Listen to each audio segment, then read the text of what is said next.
Hi dears, welcome back. നമ്മളെല്ലാവരും സാധാരണ പറയുന്ന കുറച്ച് സെൻറ്റൻസുകളാണ്. അതുതന്നെയാണ് ഞാൻ വിളിച്ചത്, അതുതന്നെയാണ് ഞാൻ പറഞ്ഞത്, അതുതന്നെയാണ് ഞാൻ കഴിച്ചത്. ഇതുപോലെയുള്ള സെൻറ്റൻസുകളൊക്കെ നമ്മൾ ഡെയിലി യൂസ് ചെയ്യാറില്ലേ? അപ്പോൾ ഇങ്ങനെയുള്ള സെൻറ്റൻസുകൾ നമുക്കെങ്ങനെ വളരെ ഈസി ആയിട്ട് ഇംഗ്ലീഷിൽ പറയാമെന്നുള്ളതാണ് നമ്മൾ ഇന്ന് നോക്കാൻ പോകുന്നത്. അപ്പോൾ ഇത്തരത്തിലുള്ള സെൻറ്റൻസുകളൊക്കെ പറയാനായിട്ട് നമ്മൾ ആദ്യം ഓർത്ത് വെക്കേണ്ടത് ഇതാ ഒരു കുഞ്ഞു ഫ്രേസാണ്. എന്താണ്? That is what. That is what. That is what എന്നുള്ള ഈ കുഞ്ഞ് ഫ്രേസ് ഒന്ന് പഠിച്ചു വെച്ചേ. That is what. ഇത്രയും പഠിച്ചു വെച്ചാൽ മതി കേട്ടോ. പിന്നെ നമുക്ക് സിമ്പിളായിട്ട് പറയാം. അപ്പോൾ നമുക്ക് ഫസ്റ്റ് ഒരു എക്സാമ്പിൾ പറയാം. അത് തന്നെയാണ് ഞാൻ ചെയ്തത്. അത് തന്നെയാണ് ഞാൻ ചെയ്തത്. അതായത് എന്താണോ ചെയ്യേണ്ടിയിരുന്നത് അത് തന്നെയാണ് ഞാൻ ചെയ്തത് എന്ന ആ ഒരു മീനിങ്ങിലാണ് നമ്മളിത് പറയുന്നത്. അപ്പോൾ എങ്ങനെ പറയാം?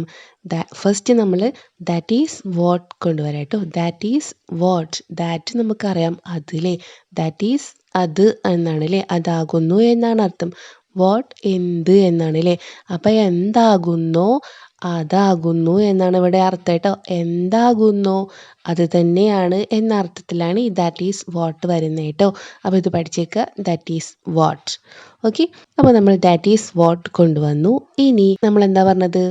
അത് തന്നെയാണ് ഞാൻ ചെയ്തത് എന്നല്ലേ പറഞ്ഞത്. ഞാൻ എന്നുള്ളതിന് നമുക്കറിയാം ഐ ആണല്ലേ. ഐ. ചെയ്യുക എന്നുള്ളതിനോ ഡു എന്നാണ് വെർബ് നമുക്കറിയാം. ഓക്കെ, ഐ ഡു എന്നാണ് നമുക്കറിയാം. അപ്പോൾ ഡൂവിനെ നമ്മൾ അതിൻ്റെ സെക്കൻഡ് ഫോമിലാണ് എഴുതേണ്ടത് കേട്ടോ. ഡൂവിൻ്റെ സെക്കൻഡ് ഫോം എന്താണ്? ഡിഡ് എന്നാണല്ലേ. ചെയ്തു എന്നാണല്ലോ നമ്മൾ പറയുന്നത്. ചെയ്ത് കഴിഞ്ഞ കാര്യമാണ് നമ്മൾ പറയുന്നത് കേട്ടോ. അത് തന്നെയാണ് ഞാൻ ചെയ്തത് എന്നാണ് നമ്മൾ പറയുന്നത്. അപ്പോൾ ഡൂവിൻ്റെ സെക്കൻഡ് ഫോമാണ് കൊണ്ടുവരേണ്ടത് കേട്ടോ. ഡു ഡിഡ് ആണ് കേട്ടോ. മനസ്സിലായില്ലേ? ഇത്രയേ ഉള്ളൂ കേട്ടോ. That is what I did. That is what I did. അത് തന്നെയാണ് ഞാൻ ചെയ്തത്. അത് തന്നെയാണ് ഞാൻ ചെയ്തത് എന്നാണ് അർത്ഥം കേട്ടോ. അതാണ് ഞാൻ ചെയ്തത് എന്ന അർത്ഥത്തിൽ നമുക്ക് ഇത് ഉപയോഗിക്കാവുന്ന കേട്ടോ. That is what I did. വളരെ സിമ്പിൾ അല്ലേ? അപ്പോൾ ഇനി അടുത്ത സെൻറ്റൻസ് പറയാം. അത് തന്നെയാണ് ഞാൻ വിളിച്ചത്. എങ്ങനെ പറയാം? അത് തന്നെയാണ് ഞാൻ വിളിച്ചത്. അത് തന്നെയാണ് എന്നുള്ളതിന് നമുക്ക് ഇംഗ്ലീഷ് അറിയാം അല്ലേ. ദാറ്റ് ഈസ് വാട്ട് നമുക്കറിയാം. ഇനി ഞാൻ എന്നുള്ളതിനോ ഐ ആണെന്ന് നമുക്കറിയാം. വിളിക്കുക എന്നുള്ളതിന് എന്താ ഇംഗ്ലീഷ്? കോൾ എന്നാണല്ലോ അല്ലേ. കോൾ. അപ്പോൾ കോളിനെ നമ്മൾ എന്ത് സെക്കൻഡ് ഫോമിൽ കൊണ്ടുവരണം? Called. That is what I called. അത് തന്നെയാണ് ഞാൻ വിളിച്ചത്. ഓക്കെ, ഇനി അത് തന്നെയാണ് ഞാൻ പഠിച്ചത് എന്ന് എങ്ങനെ പറയാം? That is what I studied. That is what I studied. Study എന്നാൽ പഠിക്കുക എന്നാണ്. അപ്പോൾ പഠിക്കുക എന്നുള്ളതിൻ്റെ സെക്കൻഡ് ഫോം എന്താണ്? സ്റ്റഡീഡ് എന്നാണ് അല്ലേ. പഠിച്ചു എന്നാണ് അർത്ഥം അല്ലേ. അപ്പം അത് തന്നെയാണ് ഞാൻ പഠിച്ചത്. That is what I studied അല്ലേ. എന്തായിരുന്നു പഠിക്കേണ്ടത്? അത് തന്നെയാണ് ഞാൻ പഠിച്ചത് എന്നാണ് അർത്ഥം കേട്ടോ. ഇനി അത് തന്നെയാണ് ഞാൻ പഠിപ്പിച്ചത് എന്നാവുമ്പോൾ എങ്ങനെ പറയാം? അത് തന്നെയാണ് ഞാൻ പഠിപ്പിച്ചത്. That is what I taught. Teach എന്ന് പഠിപ്പിക്കുക എന്നാണ്. പഠിപ്പിക്കുക എന്നുള്ളതിൻ്റെ സെക്കൻഡ് ഫോം ടോട്ട് എന്നാണ് കേട്ടോ.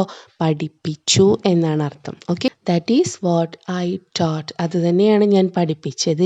That is what I taught him. അത് തന്നെയാണ് ഞാൻ അവനെ പഠിപ്പിച്ചത്. That is what I taught Har. അത് തന്നെയാണ് ഞാൻ അവളെ പഠിപ്പിച്ചത്. ഇങ്ങനെയൊക്കെ നമുക്ക് പറയാവുന്നതാണ് കേട്ടോ. അടുത്ത സെൻറ്റൻസ് നോക്കാം. അത് തന്നെയാണ് ഞാൻ കഴിച്ചത്. ഇങ്ങനെ പറയാം. That is what I eat. അത് തന്നെയാണ് ഞാൻ കഴിച്ചത്. ഓക്കെ, ഇനി അത് തന്നെയാണ് ഞാൻ എടുത്തത്. That is what I took. അത് തന്നെയാണ് ഞാൻ എടുത്തത്. ടേക്ക് എന്നുള്ള വെർബിൻ്റെ സെക്കൻഡ് ഫോമാണ് ടുക്ക്. ടേക്ക് എടുക്കുക, ടുക്ക് എടുത്തു എന്നാട്ടോ. That is what I took. അത് തന്നെയാണ് ഞാൻ എടുത്തത്. നെക്സ്റ്റ്, അത് തന്നെയാണ് ഞാൻ കുടിച്ചത്. എങ്ങനെ ഇംഗ്ലീഷിൽ പറയാം? കുടിക്കുക എന്നുള്ള വെർബ് ഡ്രിങ്ക് എന്നാണ്. ഡ്രിങ്കിൻ്റെ സെക്കൻഡ് ഫോം ഡ്രാങ്ക് എന്നാണ് കേട്ടോ. ഡ്രിങ്ക്, ഡ്രാങ്ക്, ഡ്രങ്ക് എന്നാണ് കേട്ടോ. അപ്പോൾ എങ്ങനെ പറയാം? That is what I drank. That is what I drank. അത് തന്നെയാണ് ഞാൻ കുടിച്ചത്. That is what I won. അത് തന്നെയാണ് ഞാൻ വോൺ ചെയ്തത്. അത് തന്നെയാണ് ഞാൻ നേടിയെടുത്തത്. Okay, that is what I caught. അത് തന്നെയാണ് ഞാൻ പിടിച്ചത്. That is what I caught അല്ലേ. ക്യാച്ച് എന്നാൽ പിടിക്കുക എന്നാണ്. അപ്പോൾ ക്യാച്ചിൻ്റെ സെക്കൻഡ് ഫോമാണ് നമുക്ക് വേണ്ടത്. കോട്ട്, പിടിച്ചു എന്നാട്ടോ. That is what I caught. അത് തന്നെയാണ് ഞാൻ പിടിച്ചത്. Next, that is what I said. അത് തന്നെയാണ് ഞാൻ പറഞ്ഞത്. അത് തന്നെയാണ് ഞാൻ പറഞ്ഞത്. എങ്ങനെ പറയാം? That is what I said. അത് തന്നെയാണ് ഞാൻ പറഞ്ഞത്. ഓക്കെ, ഇപ്പോൾ എല്ലാവർക്കും മനസ്സിലായില്ലേ? വളരെ സിമ്പിൾ അല്ലേ? അപ്പോൾ നമ്മൾ ഡെയിലി നമ്മൾ ടോക്കിൽ യൂസ് ചെയ്യുന്നതാണ്. അപ്പോൾ ഇതുപോലുള്ള സെൻറ്റൻസുകൾ നിങ്ങൾ പറഞ്ഞ് പ്രാക്ടീസ് ചെയ്യുക കേട്ടോ. അപ്പോൾ വളരെ സിമ്പിളാണ്. അപ്പോൾ നിങ്ങൾ 1-2 സെൻറ്റൻസുകളൊന്ന് കമൻറ്റ് ബോക്സിലൂടെ സെൻഡ് ചെയ്യുക. അപ്പോൾ എല്ലാവർക്കും മനസ്സിലായി എന്ന വിശ്വാസത്തോട് കൂടിയിട്ട് ഇന്നത്തെ ക്ലാസ് നമ്മളുടെ വൈൻഡപ്പ് ചെയ്യുന്നു. അപ്പോൾ ക്ലാസ് ഇഷ്ടമെങ്കിൽ ലൈക്ക് ചെയ്യുക, ഷെയർ ചെയ്യുക, കമൻറ്റ് ചെയ്യുക. അതുപോലെ ചാനൽ സബ്സ്ക്രൈബ് ചെയ്യാത്തവരുണ്ടെങ്കിൽ സബ്സ്ക്രൈബ് ചെയ്യുക കേട്ടോ. അപ്പോൾ നമുക്ക് അടുത്ത ക്ലാസ്സായിട്ട് വീണ്ടും കാണാം. Thank you.